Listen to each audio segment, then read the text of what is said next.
There's no cure for Huntington's disease. There's not even any treatments that can slow down the progression of the disease.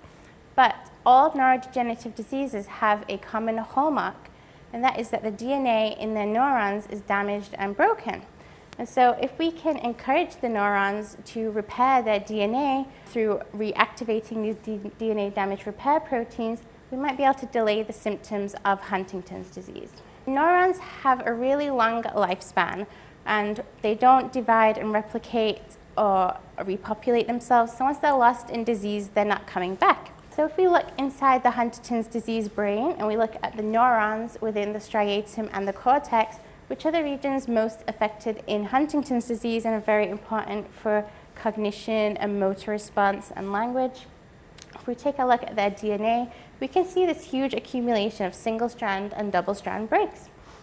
And this can lead to a lot of negative consequences, including mutations in the DNA, changes in how our genes turn on or off, production of toxic proteins, which can aggregate and really clog up the cell. And altogether, these things can lead to cell death, and this can really lead to a lot of degeneration in Huntington's disease. So why is the DNA not being repaired? So in a healthy individual, we have the normal Huntington protein, and this works as part of a DNA repair team, and they all come together to fix DNA damage quickly and efficiently. But in Huntington's disease, you inherit the mutant Huntington protein. This protein no longer wants to work in the DNA repair team. The repair tools and machinery is no longer working, and DNA damage just accumulates. So how can we restore DNA repair? So I'm going to target DNA repair by looking at post-translational modifications. So these are small molecules that get temporarily added and removed to proteins, and they can change the way a protein functions, the job it can do, how it interacts with other proteins, as well as its location within the cell. So I like to think of this kind of like a pizza. So we have a pizza recipe, and this would be equivalent to our protein sequence. This gets made into basically just a basic cheese pizza or our basic protein, and then we can add things to it, like pizza toppings, or in this case, our post-translational modifications.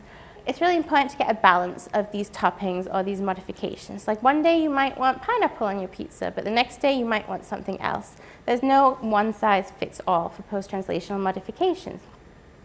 And so the modification I'm most interested in is called SUMO, small ubiquitin-like modifier. And so in healthy brain cells, you have this nice balance of the addition and the removal of SUMO, and this helps keep our proteins working efficiently. But if we look in our Huntington's disease brains, there's a huge accumulation of SUMO-modified proteins, and this can negatively affect the function of a lot of proteins, particularly those DNA damage repair proteins I was talking about earlier. And so I'm going to give you an example based on a protein that we've studied in our lab called PNKP. So this is a member of the DNA repair crew, and it gets recruited to sites of DNA damage. And after it's done its job there, it gets SUMO modified, and this helps move it out of the way from the DNA damage site so that other proteins can get in there and do their job as well. But in HD, when you have this real excess of SUMOlation, for example, maybe you've got triple pepperoni in your pizza and you just really don't like that, you have a decrease in the enzymatic activity of PNKP, and this leads to an accumulation of DNA damage. So if we find the SUMO ligases, which are the enzymes which add SUMO to proteins, and we kind of take that out of the equation through inhibiting it, we can reduce the level of SUMOlation seen in HD. And this kind of restores the balance of SUMOlation and post-translational modifications so that PNKP can now be recruited to another site of DNA damage, and it can go ahead and do its job. So this restores enzymatic activity and leads to a decrease in the accumulation of DNA damage. I want to ask, what other DNA repair proteins have drastic changes in post-translational modifications in HD? How does this affect their DNA repair activity? And can we reverse this to boost DNA repair in patients? So I plan to take patient-derived stem cells, which are cells that can be turned into any kind of cell in the body, and we're going to differentiate them into striatal neurons, which is the most relevant neuron in Huntington's disease. And then we're going to perform some mass spectrometry and proteomics to compare changes in modifications on these DNA damage repair proteins. And then we're going to do some investigating and see if these changes are bad overall for DNA damage repair.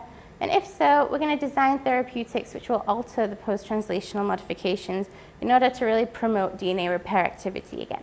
To summarize, DNA damage is a hallmark of all neurodegenerative diseases, particularly Huntington's disease, which is in a desperate need of treatment. And if we restore the balance of post-translational modifications, we may be able to increase DNA damage repair. This can ultimately improve neuronal health and the lifespan of those neurons and delay the symptoms and onset of Huntington's disease.